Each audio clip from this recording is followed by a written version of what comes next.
sure if we're live.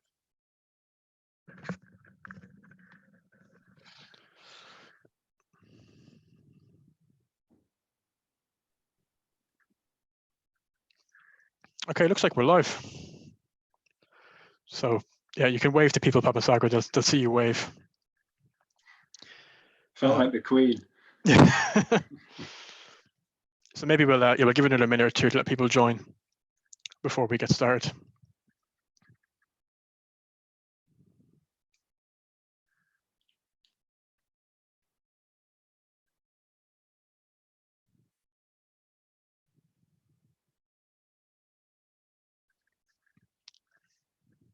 Great.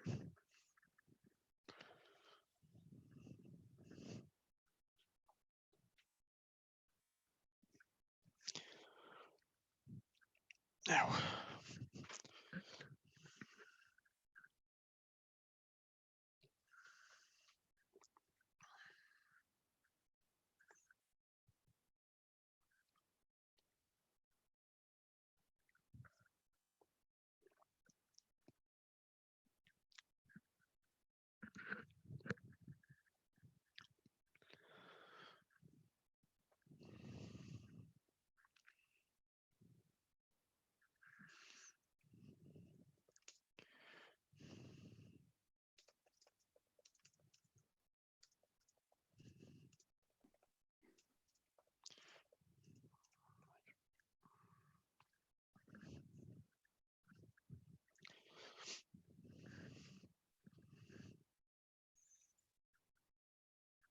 So some comments are coming in. Anthony or Tony, probably know him, who lives with us, says, hi, Padmasagara.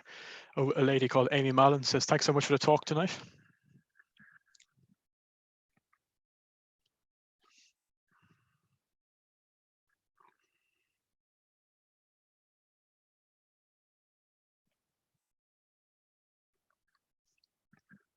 Great, so we'll give it one more minute just to make sure you can hear me all right.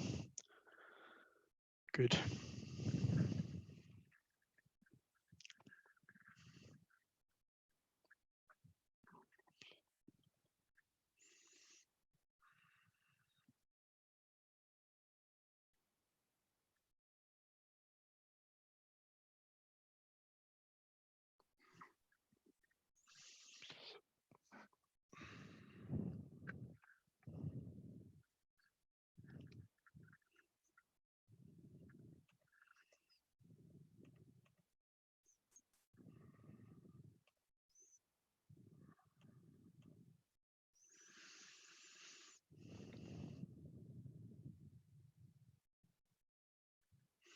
Great, so let's kick off.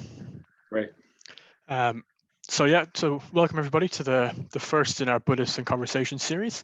We're very lucky to have Padmasagara here from Padmaloka in the UK.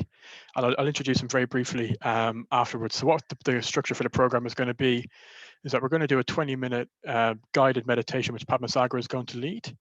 And if you haven't done meditation before, that's totally fine. It's going to be a very accessible meditation to newcomers and beginners. And then after that, I'll introduce Padmasagara very briefly, and then we'll get into the interview.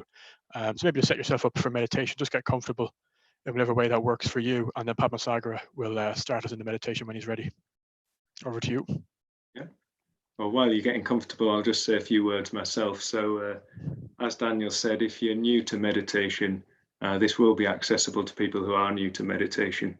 And just to put you at ease a little bit, this is also new to me in a way as well. So this is the first time I've ever led meditation live on YouTube. And it's quite a strange experience, to be honest, because I can't see anybody apart from Daniel on the screen. So I don't know how many people are out there. I don't know who's out there or how much experience of meditation you've got. But that's exciting. So I'm very excited and happy to have been asked to come and to lead this meditation and to have an interview with Daniel. I was actually due to visit Dublin last year, but couldn't do it for health reasons.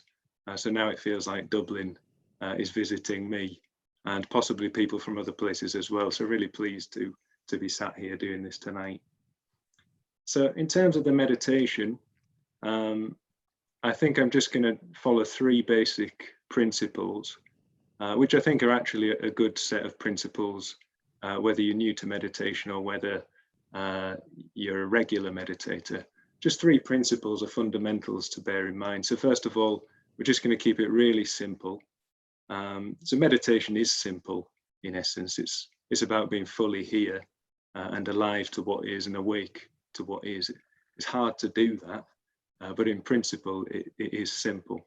So we'll keep things simple. And the second thing is we're going to keep things embodied.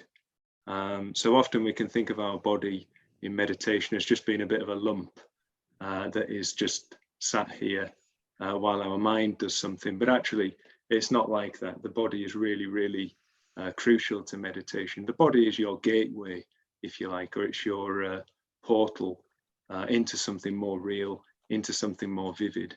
And it's a gateway or a portal out of what we normally experience as kind of disembodied thought worlds or habitual fantasies that we might create for ourselves, and actually cause us quite a few problems.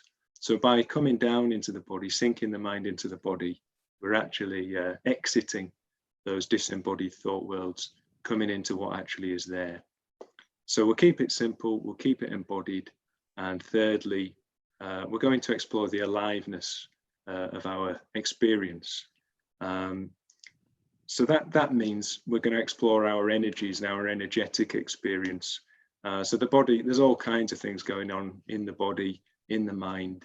There's pain, there's pleasure, there's a sense of closedness, a sense of openness. We're just going to see what's actually going on for us. And that could be anything.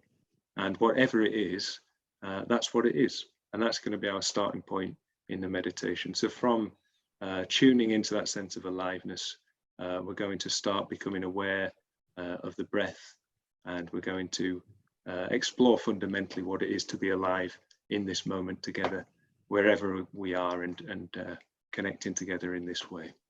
Okay, so just settling then, and I'll lead us in this meditation. It will be short, like Daniel said, so maybe 15 minutes.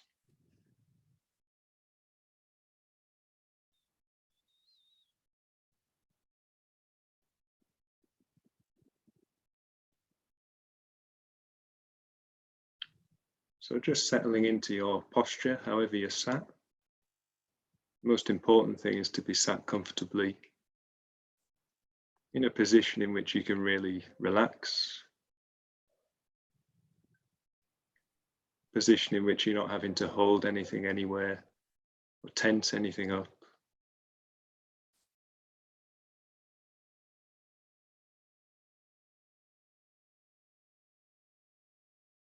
So obviously we're all logged on to a computer, and there's an imaginative connection there with other people. But just starting to drop into your embodied experience. So starting with the environment that you're actually in physically. So becoming aware of the room that you're in.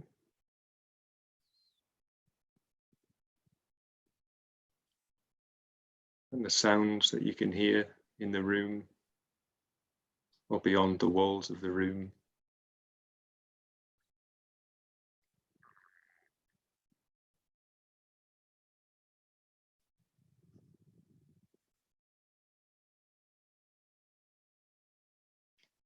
And perhaps you can get a feel for the temperature in the room.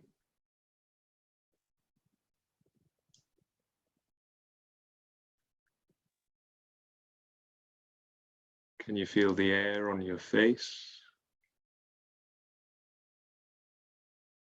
Is it warm or cool?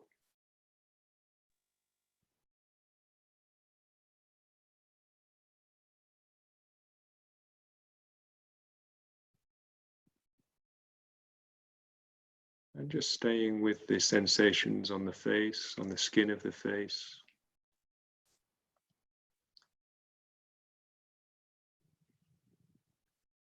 Just noticing the physical sensations in the face.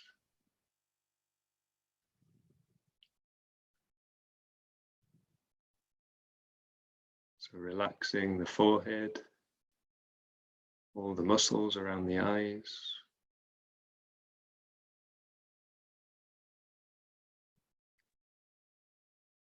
Don't need to hold an expression at the moment.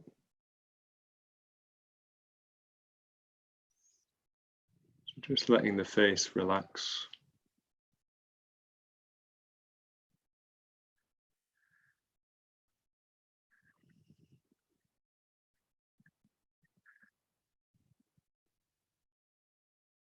The tongue in the mouth, in the jaw.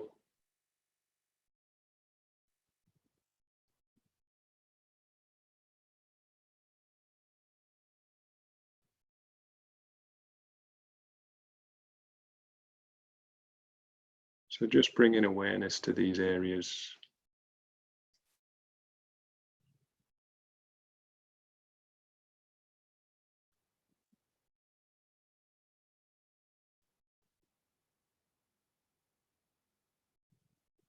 We're just going to move our awareness down into the body now.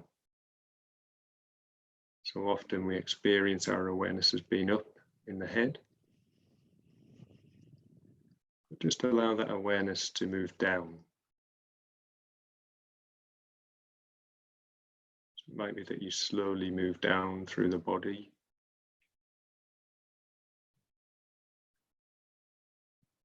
Or you might quite quickly be able to just drop into sensations in the feet, the legs, the lower part of the body.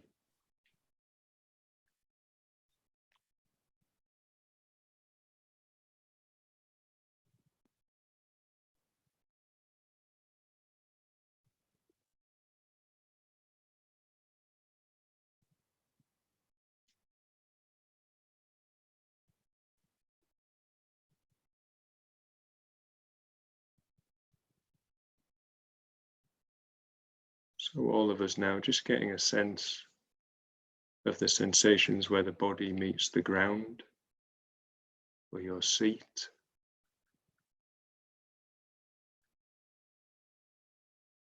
So exploring the direct physical sensations of the body on the ground. So you'll be able to feel pressure somewhere.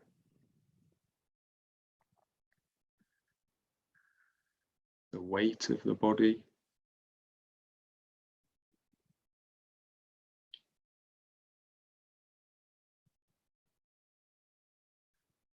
And probably all kinds of sensations of tingling, patches of heat or coolness.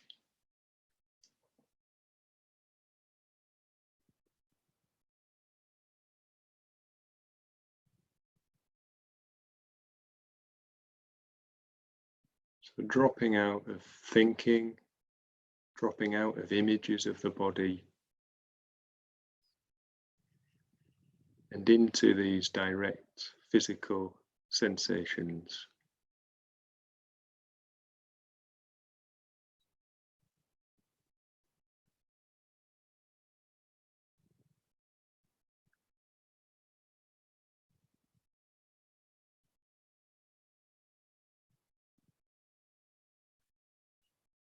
And it doesn't matter if the mind wanders off, we just keep coming back to this exploration.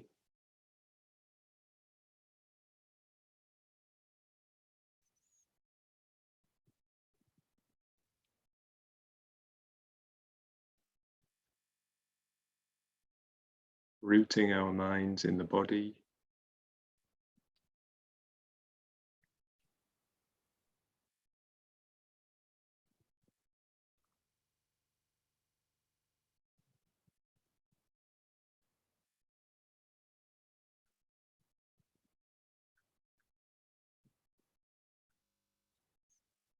So from our feet and the sensations in the feet, where they're touching the ground, just moving up into the ankles and the lower legs, exploring the sensations there.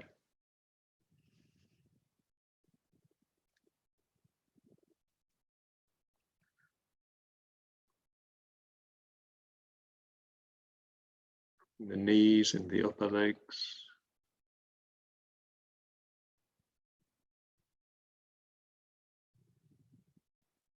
Just noticing any changes as you bring awareness to those parts of the body. Any releasing, relaxing, softening. Or if there are areas of tension, just noticing.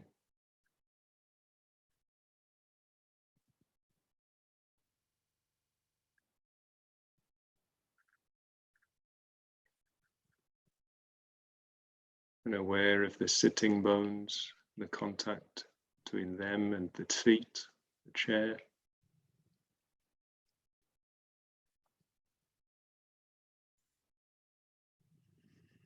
And the hips.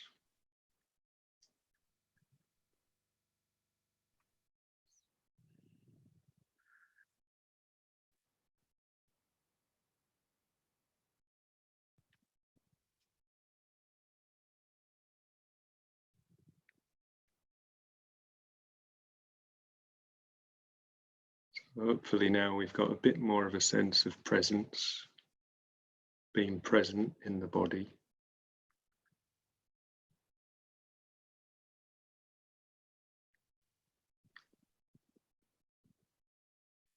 So becoming aware now of the aliveness of the body.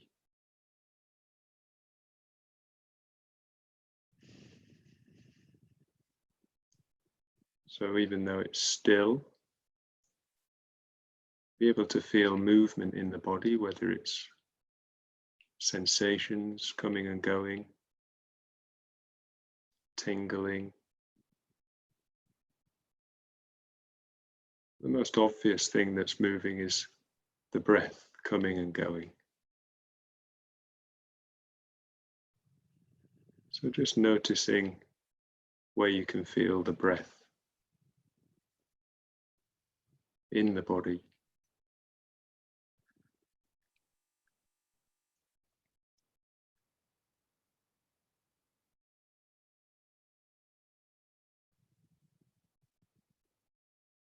It might be that those sensations are most prominent around the face, in the nose, and the mouth,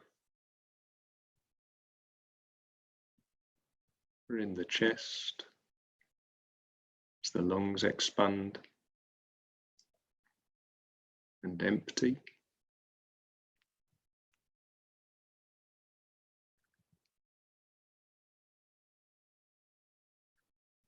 It might be in the belly, where you feel the breath.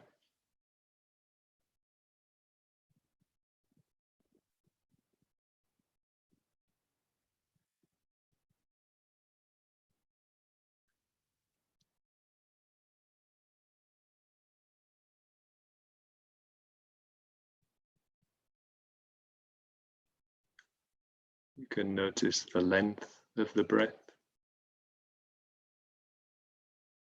So are the breaths long or short?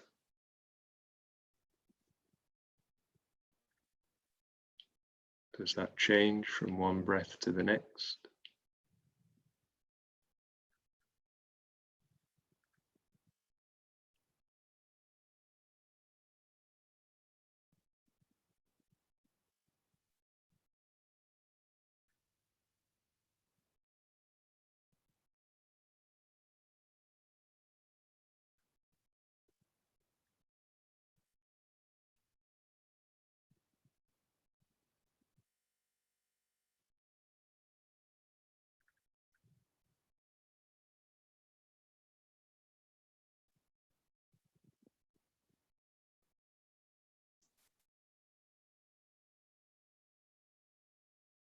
Noticing the texture of the breath.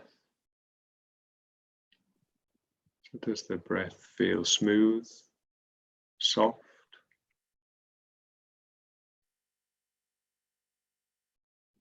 or rough?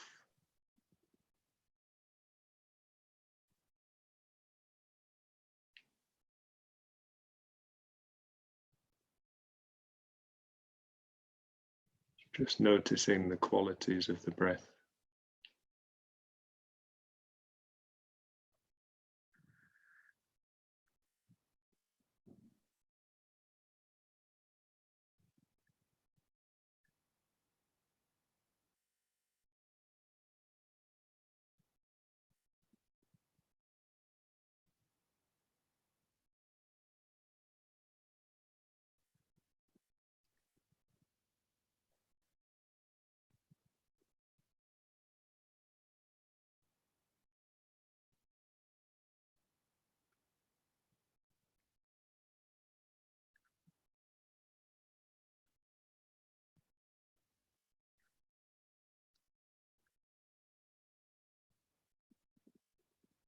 Now just seeing if you can follow a breath into the body, just seeing how far down you feel the breath going.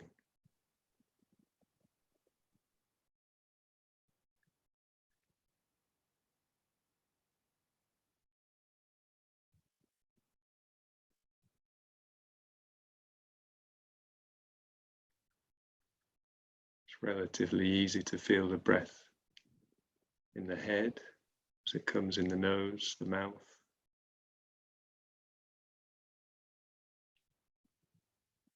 You feel it going as far down as the chest.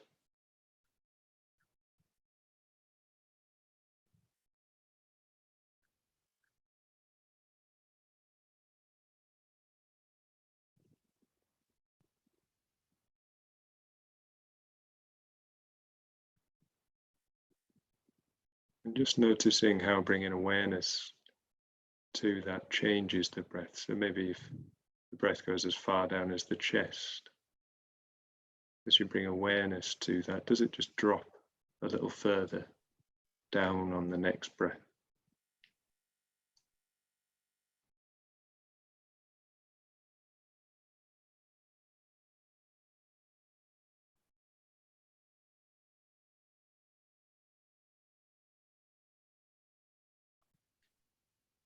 Can you feel the breath in the belly?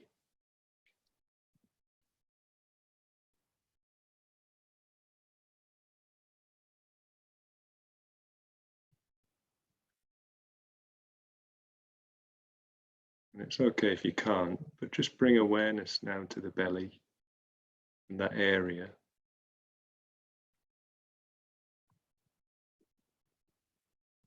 Looking for the breath there.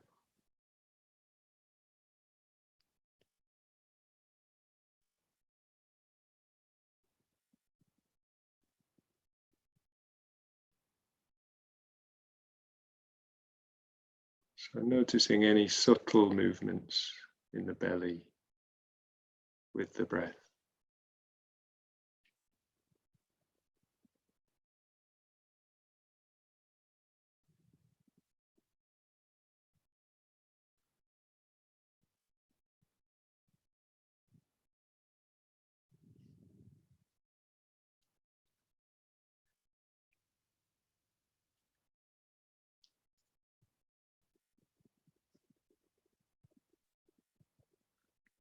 And just getting a sense of the belly as the center of the body, the center of our being.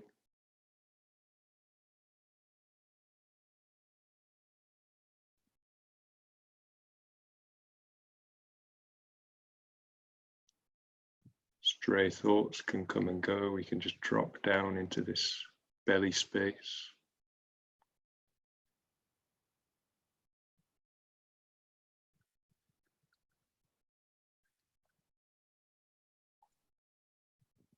Can still have a sense of the peripheral areas, so the feet, the face. The belly's at the center, like a calm core.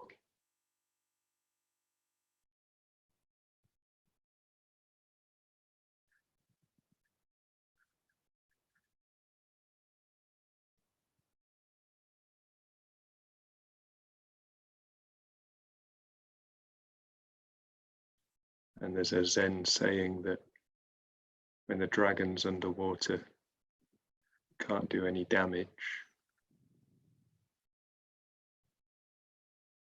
When our awareness is in the belly, the dragon can't do any damage.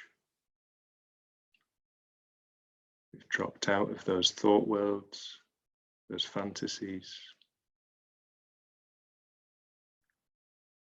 that can cause so many problems for us. And we're just here.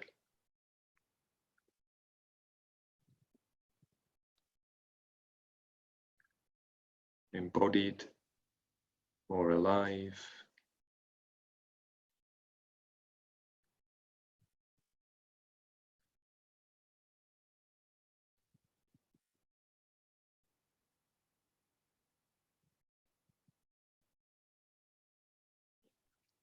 So we'll just rest here for a couple more minutes.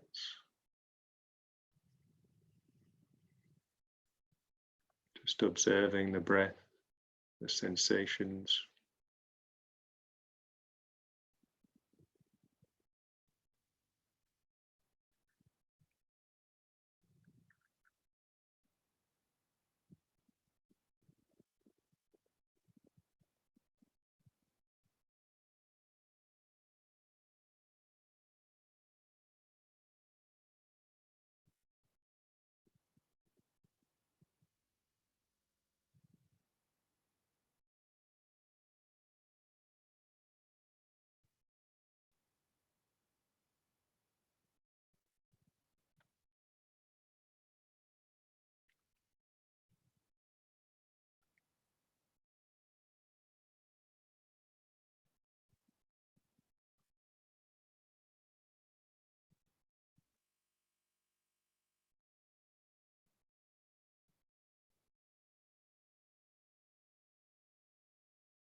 So beginning to open out awareness again, beyond the body and the breath.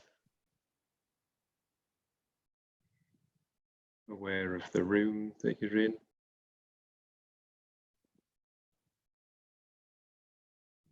The sounds that you can hear around you.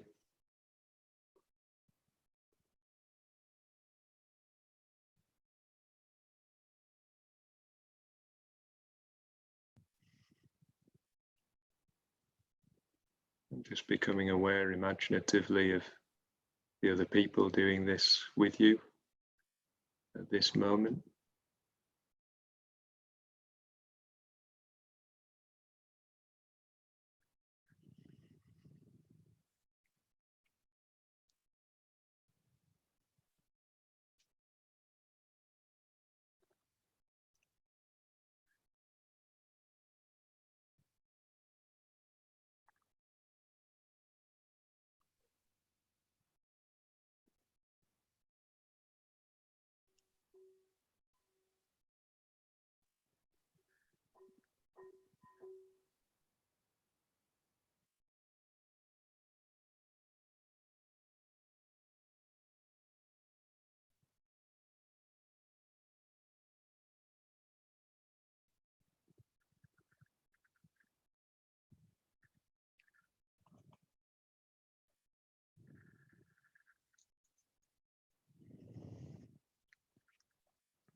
That was great. Could you hear all of that, just to check? Yeah. Okay, yeah. good. I got all of that. That's good. Great. Yes, thanks a lot for that. It was really good. So yeah, I'll just say a little bit about Padmasagara and my relationship with him, just to kind of set the context for why we're doing this. So yeah, as I said, this is the first in our Buddhist in Conversation series that we're starting here. And I first met Padmasagara on a retreat at Padmaloka where he lives. And it was a retreat on the cosmic refuge tree, which is a significant symbol in Buddhism. And I was very struck on that retreat by Padmasagara because he's a very good way at words of evoking the myth and symbolism in Buddhism. And he's very provocative and emotional with his language. He's able to bring out those aspects. And the retreat kind of came alive with color and meaning, which is quite good. And then over the course of the year while I was going on retreat at Padmaloka, I got to know him a lot better. And we would often meet up and have chats, which were always quite enjoyable at Padmaloka when I was there. So really kind of consider him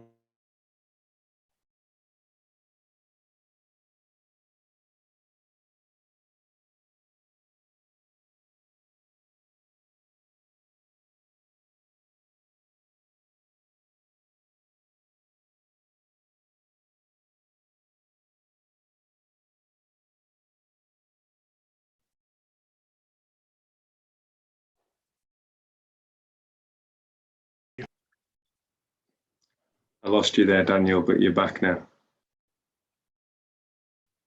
I think I might have lost you for a second. Yeah. Can you hear me now? Yes, I can hear you. Sorry. Okay, yeah, I lost you. So how far did we get to?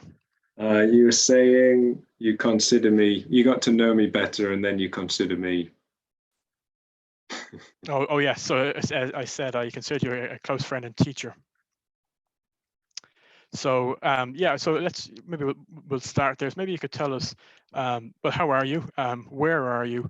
What you do, and why you have a Buddhist name? Yeah. Well, just to say thank you for the introduction. I remember you being on those retreats, and very, very pleasant getting to know you since then. Yeah, and really happy to be the first person in interview with you, and for you to be the interviewer. Yeah. Great. So where am I? I'm at Padmasagara, which is a retreat centre for men who've asked for ordination. So we run retreats here that help men train for ordination and prepare for a life in the order. So I'm at Padmasagara, and I'm doing very well.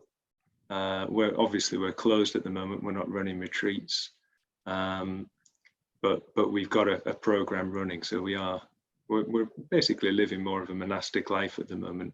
We're here. We're practicing the Dharma. We're meditating together, studying together. Today we've had a work day, so I've been in the garden weeding, which is just very good to be outdoors. And why do I have a Buddhist name? Was that the other question? Yeah. So I was once a man who was training for ordination with a different name and would come to Padmasagara and do the kind of retreats that Daniel was just talking about. And I was ordained in 2016. And part of the ordination ceremony, I mean, Daniel mentioned their myth, and part of our ordination ceremony is that, in a sense, you are reborn, or you start a new life. You leave something behind, and you begin something that is new and different. And the name giving is symbolic of that. So I was, in a sense, somebody else for 32 years of my life with a different name. And it's not that all that past is irrelevant, because it's obviously really important, but at the time of ordination, it is like a significant shift happens, and if you like, that's marked, or that's pinned down by the giving of a new name. And I mean, my name means ocean of lotuses, so Sagra is ocean, and Padma is lotus. And I don't really consider it just my name. It's more that it names a quality that I might be able to bring into being more in my life, and it names, if you like, a quality of reality, or a quality of the Dharma that the Buddha's teaching points to, and yeah, that's my challenge, I suppose, is to try to bring this quality of the lotus in an ocean into the world more. Yeah.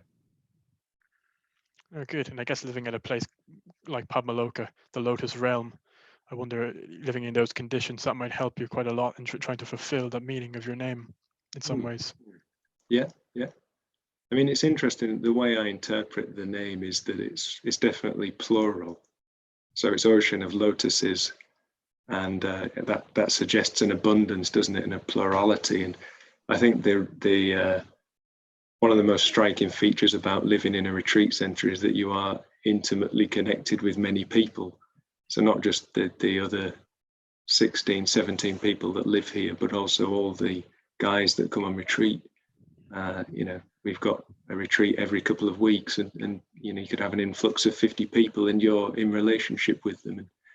And my life is not just about my own spiritual growth and development. It's intertwined with the lives of others. So yeah. Good. Maybe we could go back a little bit to when you were born. Or where were you born? So I was born in 1983. What was top of the charts? Karma Chameleon by Culture Club, if anybody knows that. And that was in Hull, so in the northeast of England. Yeah. What did your parents do? So my mum, she's done various jobs, but she's working now in a hospital. And my dad retired a few years ago, but he worked in the prison service. So they're both kind of civil servants, if you like. Yeah. And I mean, I come from a long line of fishermen. So that's the kind of ancestry, and several generations. Both my grandfathers and their fathers before them were involved in the fishing industry. Yeah.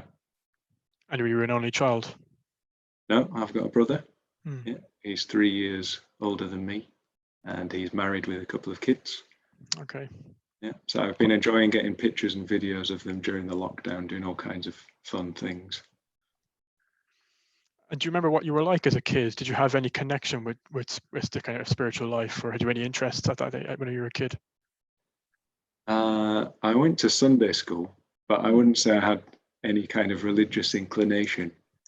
So I certainly wasn't raised a Christian, even though we went to Sunday school for a short time. I think it was more just for social reasons and community. I never had any stirrings of kind of interest in religion and Buddhism or anything like that. But I think one thing, looking back, that maybe was a sign of something to come was just that I was quite imaginative. I really enjoyed reading books from a young age, and painting and other kind of artistic things. That seemed to be something I would be naturally drawn to, just kind of creative things like that. Mm. Yeah. And so one of my researchers told me you used to be in a band. Okay. Do you care to say a little bit about that? Well, it was great fun. So when I was about 14, I decided all I wanted to do was have a guitar and be able to play one song. And I learned the one song. So that was Day Tripper by the Beatles. Oh, yeah. Yeah. It's a nice little riff. And I played that repeatedly until my dad said, you really need to learn a second song. So I took his advice and I learned a second song and then several more songs. And yeah, it became an obsession. I wouldn't put it in any other way. Playing the guitar was an obsession. And then I think I was about 17, I started a band with a couple of friends from school. And we played together for about 10 years and played gigs and things like that. But I really, really loved it. Looking back, it was one of those creative projects with other people that I really think kept something alive in terms of the imagination and kind of an outlet for emotions and things like that. At a parallel time where I was getting increasingly drawn into university study, starting to work. So I think music was a kind of thread to something before the pressures of becoming an adult all kicked in. Yeah. What was the name of the band? Do you remember? Yeah, of course I remember. I'm not the only one who remembers. Ah. We were called the Blue Slides. Oh, wow. Was there a particular meaning behind that name, or was that just something you came up with on a night out? It was the best we could do, I think. Maybe it was a poor name that stopped us becoming superstars, I think. Mm. Yeah. So I guess what were you like with girls if you were in a band? Was it successful? I said it was quite a pull. Well, I had a long-term relationship during my time in the band. Mm. So that was great. Yeah. I know. Did you have a particular angle in that question? I was just curious to see. Yeah, I'm sure you were successful. You're a good-looking guy. I'm sure you had a lot of women chasing you, especially being in a band. Yeah. I was too in. This is going to sound like a real cliche, but I was too interested in the music. That's good. I can respect that. That's good. I was a proper artist, Daniel. Every self-respecting artist would say that. Yeah. That's quite good. So you mentioned you were at university. So what did you study? I studied history. Yeah, and I went to university in Hull. And like I said, I had this family connection with fishing, and I decided I wanted to specialize in maritime history specifically. So in Hull, they had a particular course in maritime history. So it was, it was all kinds of things, but to do with the sea and seafaring, and ended up getting interested in pirates and piracy, and writing a book about it. Wow. That was another obsession. You see, I've got an obsessive kind of personality, I think. If I get an interest in something, that's it, really. There's no stopping you. Yeah. And that's what a maritime historian does. They write books, or is it a broad field? Well, it's books and research articles, but teaching was, a big component of that. Yeah. I think the thing I loved was the teaching and the kind of interaction with other students, and also the use of the imagination. Actually, I think that's what I studied history for, was just that it was like a bit like I was saying with the body in meditation. It was like a portal into another world, and I think it's important that we do have these routes into other worlds, if you like, or ways of exploring the imagination creatively. So whether that's music, reading books and novels, study, whatever it is we're doing, Buddhism is like an outlet or an access into something more than just our kind of limited experience of ourselves as being bound by time and space, because we're not actually. I think we're more than that, and we can liberate ourselves from those limitations. We can do that through Buddhist practice in terms of meditation and ritual and study and all the rest of it. Yeah, and I'd say that the reason I'm a Buddhist now, as opposed to a rock star or an academic, is because that seems to take those limits much, much further in terms of what we're capable of as a human being. Yeah. That's a good point for my next question. When did Buddhism come into your life, or how did that happen? How did that come about? Yeah, so I would have been about 27, I think. So nearly 10 years ago. Happy anniversary. Nearly, yeah, for next year. Yes, I was in Leeds at that point, and I'd finished my PhD and was working at the university in Hull, but living in Leeds. So long story there that I won't go into. And found the Dharma at that point. And I think it was a time of kind of questioning, so I'd had this project to do a PhD and become an academic and all the rest of it, and had got somewhere with that, and then realized it wasn't what I wanted. So there was a kind of dissatisfaction, I suppose, and a looking ahead to the rest of my life and not feeling like I was doing the right thing with it.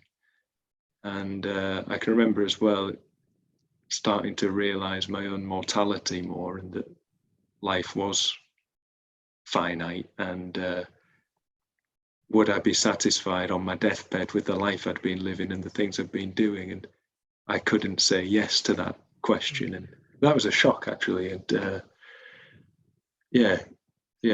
kind of a shock. And I had a period of kind of depression around that, I suppose, and definitely coming out of that and wanting to discover something new. And it was amazing coming to the Buddhist Center for the first time, learning to meditate, and like I say, entering into something a bit more expansive, and also hearing the life of the Buddha, and that he too had asked similar questions, the same questions, what's life for?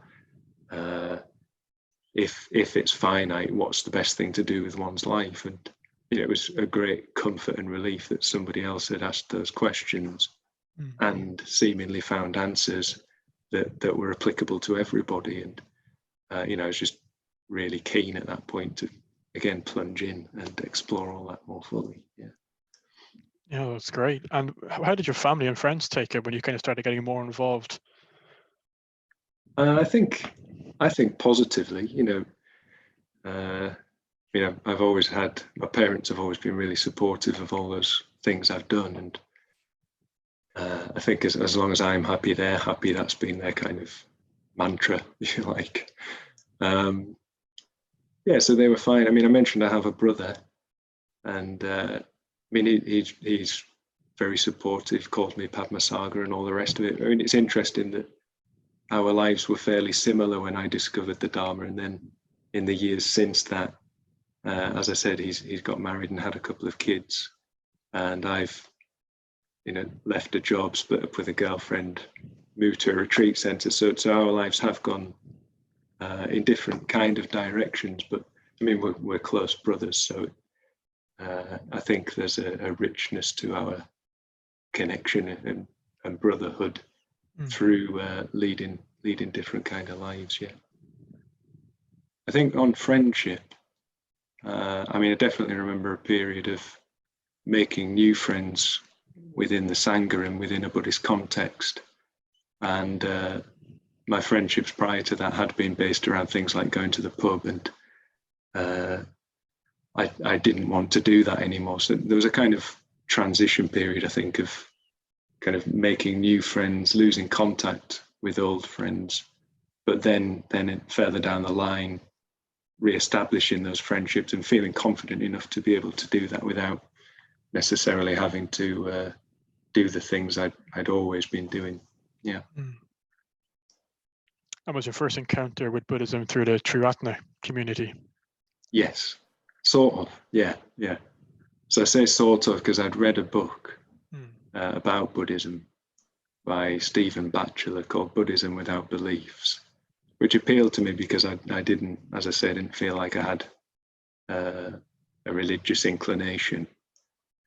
So I'd read that book, and then I tried to meditate by just sitting on the floor with no cushions or anything, and nothing really happened. And the other thing that really irritated me about the book was that Stephen Batchelor kept saying, you can't do it on your own. You've got to find other people who are doing it. I didn't want to do that. But in the end, I realized if I really want to explore this Buddhism stuff, I'm going to have to go and meet other people who are doing it and get some proper instruction. The first center I went to was a Triratna center, and I found what I was looking for. I suppose I found the people who seemed to have the experience and were friendly and willing to share things with me. So I've never felt the need to shop around and go to other places. I know for other people that's important, but for me, it's gone all right so far. Yeah. You've turned out quite well. And do you remember what it was that made you want to ask for ordination?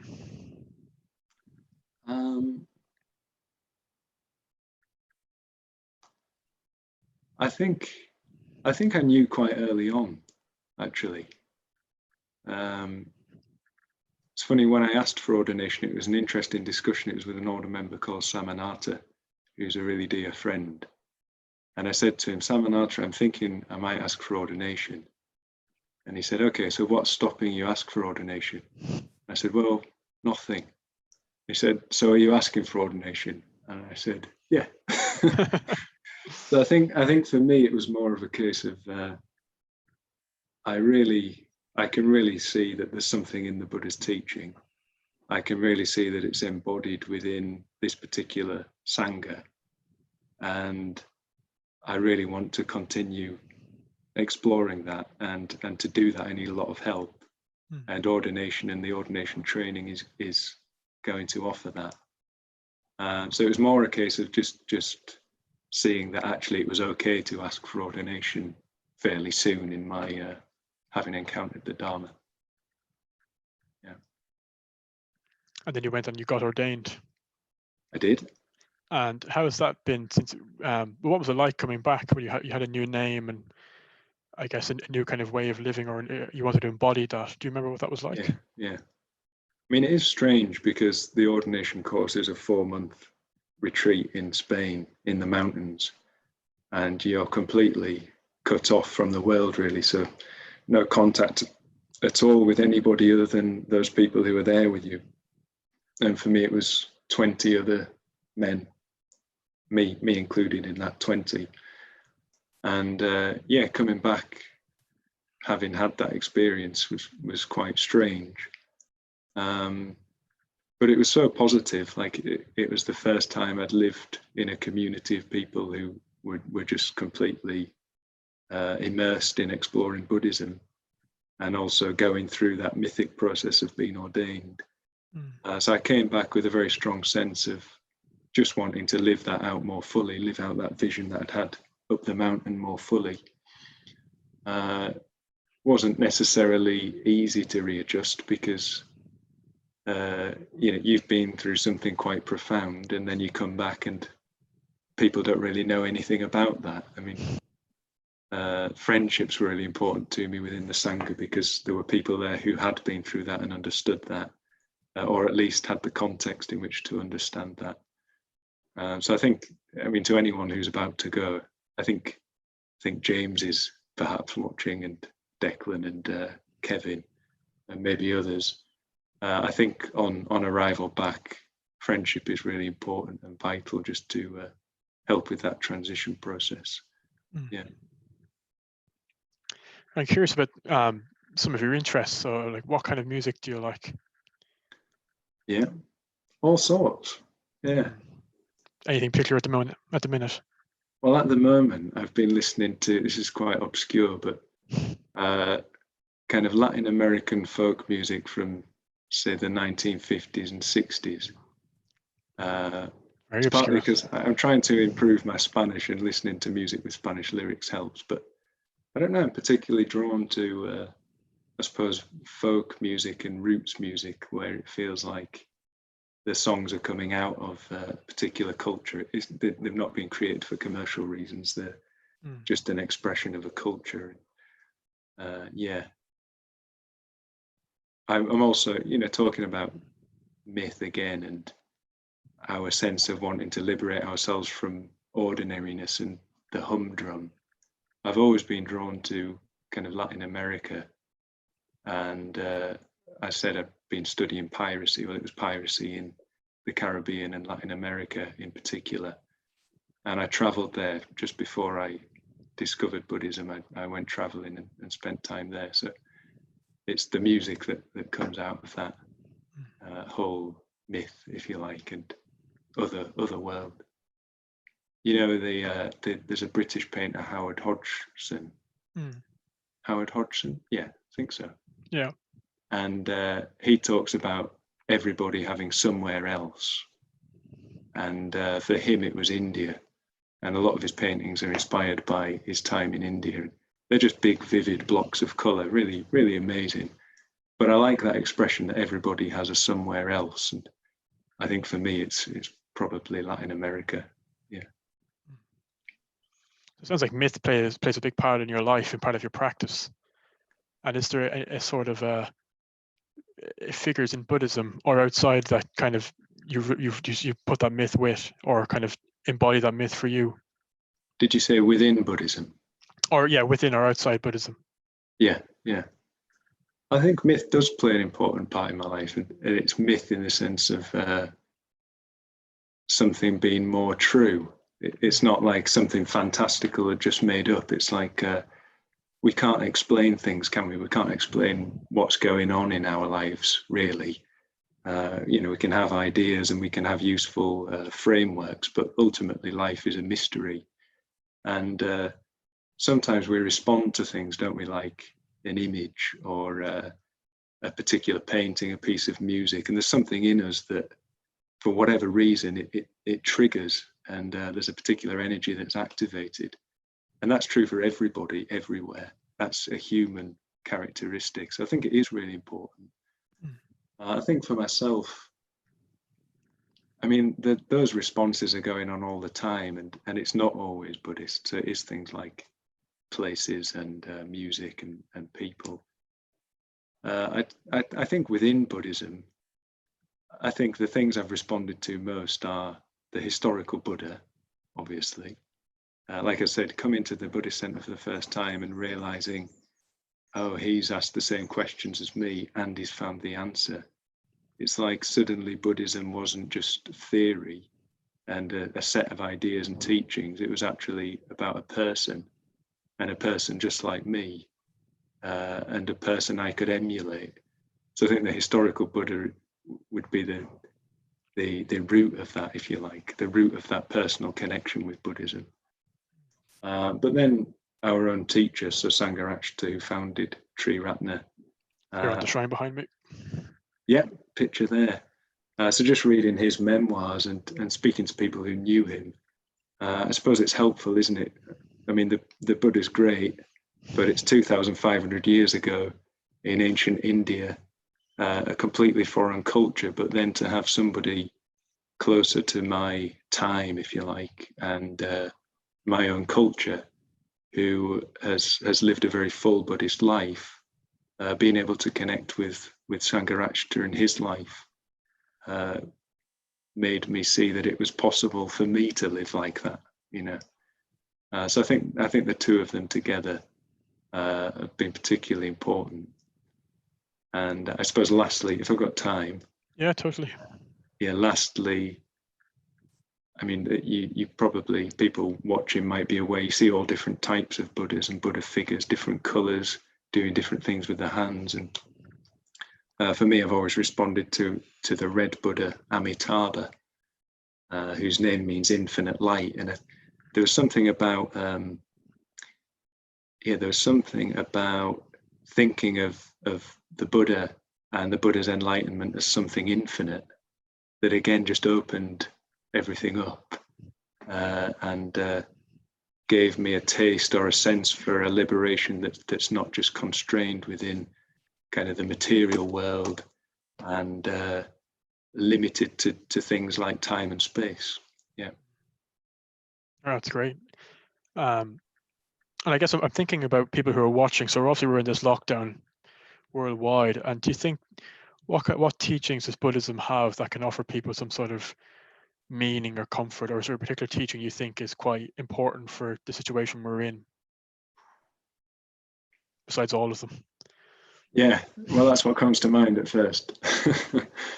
I mean, it does depend on the individual, doesn't it? So, like I said, we have responses to all kinds of different things, and that's true with Buddhism as well. So there'll be particular Buddhist teachings that people really relate to and respond to, and can there's enough of a charge there and an energy there for them to really get behind those particular teachings. So I suppose if people are exploring Buddhism already, I would say that look for that, where that spark is for you. Because the Dharma, it's like you get a particular thread and you start following it, and you see that all the teachings are connected anyway and leading towards a particular experience, if you could even call it an experience. So I think that's probably the most important thing, is following your inspiration in terms of what it is specifically about Buddhism that you respond to. I think if I could make suggestions, if people would take suggestions, despite me having said that about where your response is, I think probably kind of mindfulness and metta are crucial, aren't they? If you want two pillars, I think awareness and we get this in the two most popular meditations within our movement. You've got the mindfulness of breathing, where you're just trying to be really present, really here to what's actually going on, but also to be able to open your experience out to include the experience of others. I think the two are just absolutely vital pillars of any kind of Buddhist life, kind of exploration of one's own experience and an appreciation that is shared by everybody and in fact by all of life. So I don't know if that is any more straightforward or simple than just saying all of it, because it's all contained within those movements, you know, the going in and the going out. Yeah. Good. Yeah, so we've just got under 15 minutes left, so I might open up the floor to some questions if anybody wants to ask some questions. And the chat box is a little bit behind us, so I'll keep going and people start popping in questions now, and then probably by the time we get through the next question, we'll have some more. Just you just talked about, you know, a spark and following a thread. Do you have a particular spark at the minute that you're following? I do. Yeah.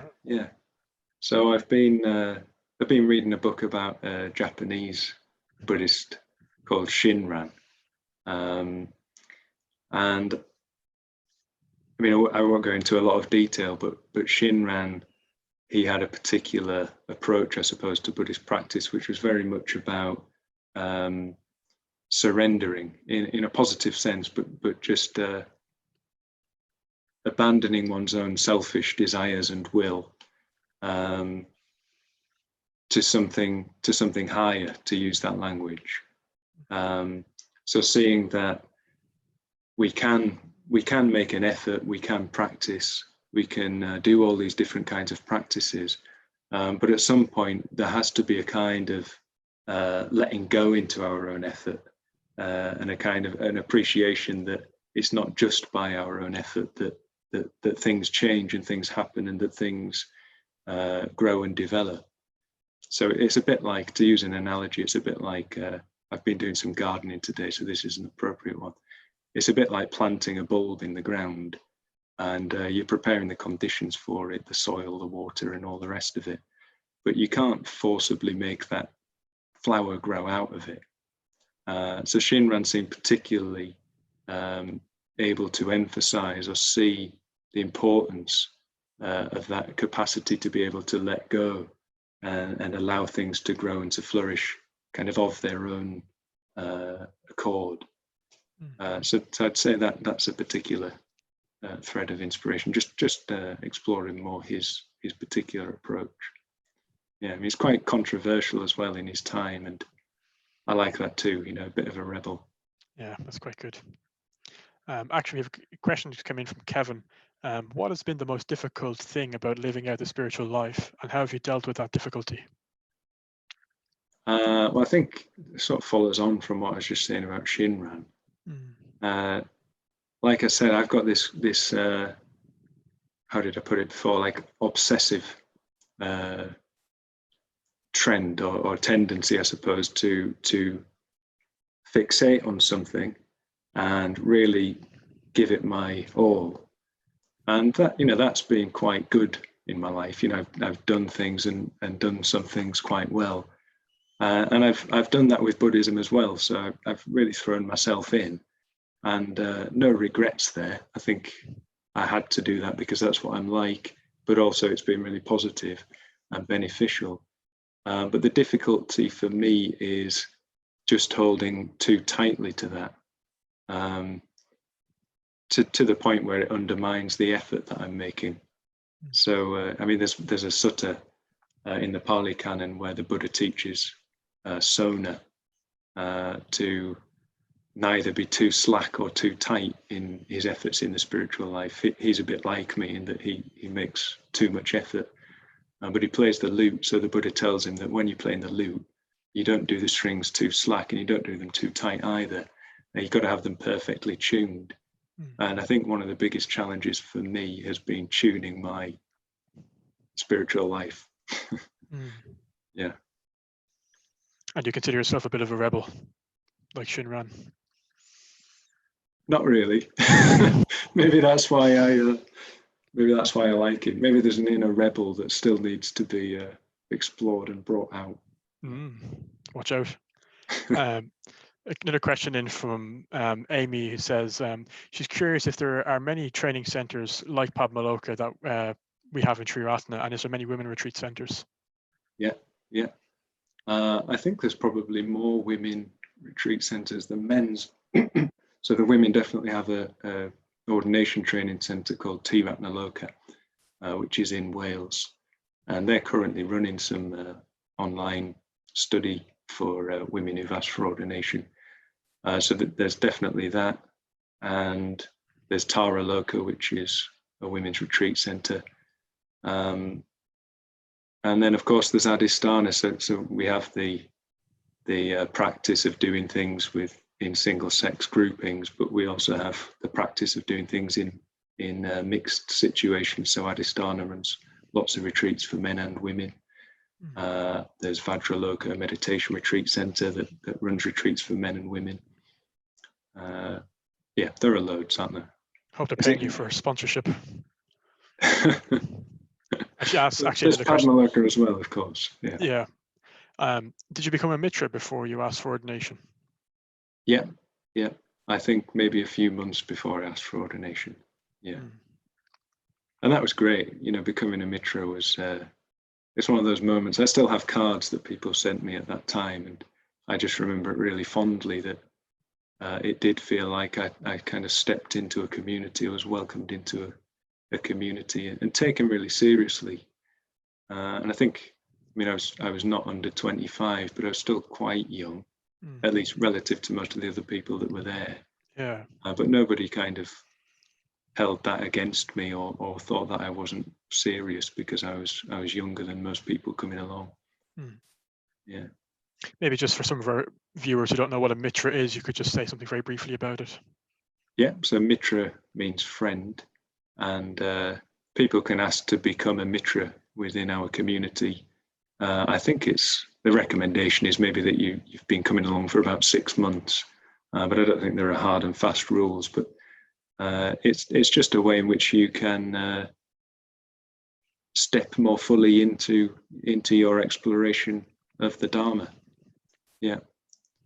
So you would have a ceremony perhaps with other people who are becoming mitras, and yeah, I think it is just a way of witnessing people's genuine desire to explore more fully the Dharma within our Triratna community, and mitras then get various study group options and embark upon I think it's a 4-year mitra study course, isn't it? Yeah. Yeah. And obviously get to know more deeply other people who are walking the path with you. Yeah.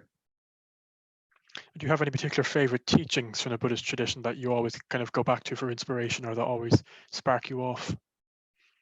Maybe it's a text or a... Yeah.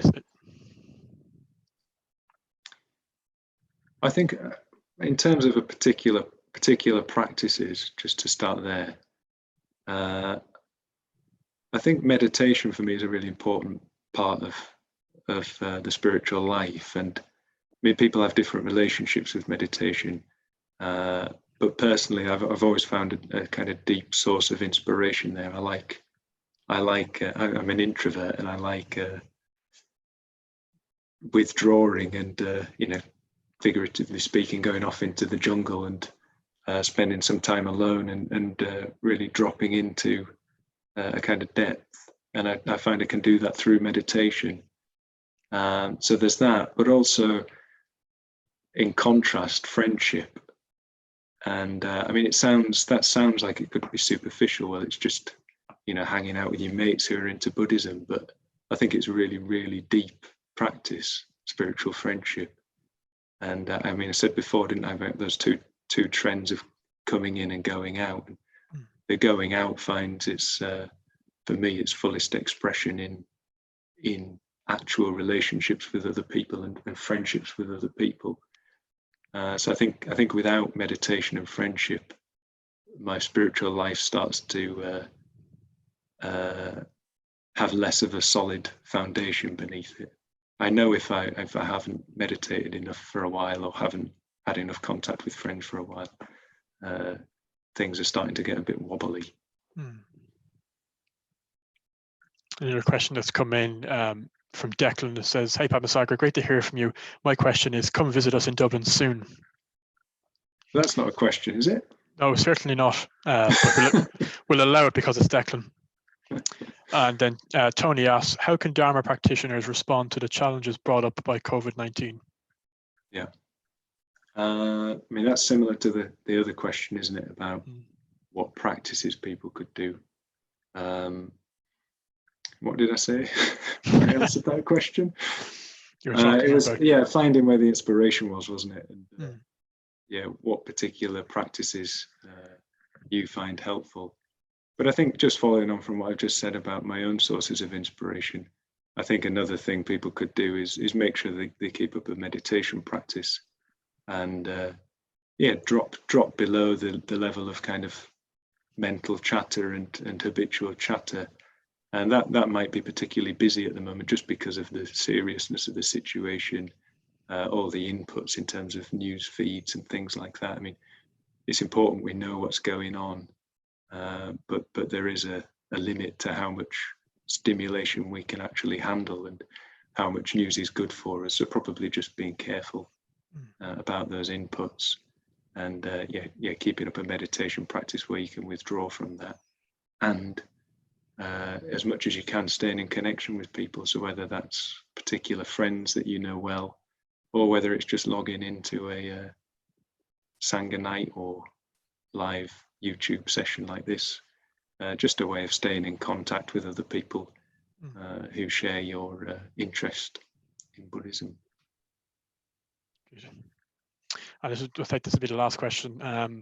Actually, it's from my sister who's watching. I better give her a shout out. Hey, Jazz, and my mother's watching as well. I'll be crucified if I don't say hello to them. So my sister asked, is there any advice or suggestions you would give to people thinking of stepping into the Buddhist life? Yeah. So where to start, basically, I think is that. Yeah. I mean, I just encourage you to take the step. Talk to your brother as well, maybe, Jasmine. You could. Yeah. Yeah, just take that step. It's like the Buddha himself would say that don't just take what I say as being true, try it. And in a way, if you've got any kind of spark of an interest in Buddhism, the only way you're going to find out if it's worthwhile or not is by trying it. Obviously, under normal circumstances, that might be going to a Buddhist center and meeting people who are Buddhist and doing a class. At the moment, it's more online, isn't it? And yeah, if you're at all interested, just follow up the interest. You will always be welcomed. I mean, my experience of the Triratna community has been that people are very welcoming, and you can ask any question you like. Daniel said that I was provocative. You can even ask the questions that you think are challenging, and I've never experienced people being resistant to that or kind of blocking that kind of genuine inquiry and questioning. So just take the step, take the plunge, and ask the questions that you've got. Yeah. Great. So I think that'll be our last question. Great questions. Yeah, it was really good, and it's already 8:15. It's hard to believe. So yeah, just once again, say thank you very much, Padmasagara, for joining us this evening. Yeah, it was really great. It's been a pleasure. And it was very easy to interview you. I just, I gave you a question, you just ran with it. So yeah. Thank you for that. That was great. And I'll just say, so starting this time next week, I'll be doing another Buddhists in Conversation as part of the series with Prasada Charan, who's the chair of the Stockholm Buddhist Center. So join us here again at the same time for that, and looking at all our social media. So we're on Facebook, Twitter, and Instagram at Dublin Buddhist Center, or you can find us at Sub25 events for those of you 18 to 25. And just to say, if you've enjoyed some of the stuff we have this evening, all of our activities we're running at the minute are online. Our center closed down almost 8 weeks ago, and everything's gone online. So if you go to dublinbuddhistcenter.org/online, you'll get all of our online activities, and I'll post it in the chat before we go. And also, if you've enjoyed this evening, I know it's a financially difficult time for everybody, but people are asking questions and the centre would like to try and answer them. So we've just started running an introduction to meditation course yesterday with 550 people signed on. And normally in the centre, we can only hold about 25 people in person. So I'll give you an idea of the outreach we're having at the minute. And we'd like to continue doing that. And everything we run online is free. All our courses, all our evenings, our lunchtime meditation sits, our morning meditations, our study groups, and all of that. So if you can give, it'd be much appreciated, and it is making a difference. And if you'd like to give, you can go to dublinbuddhistcenter.org/donate. And I'll also put that in the chat. So once again, Padmasagara, thank you very much, and I look forward to seeing you soon. Yeah, thank you very much as well. Yeah, lovely to connect with you all. Great. Let me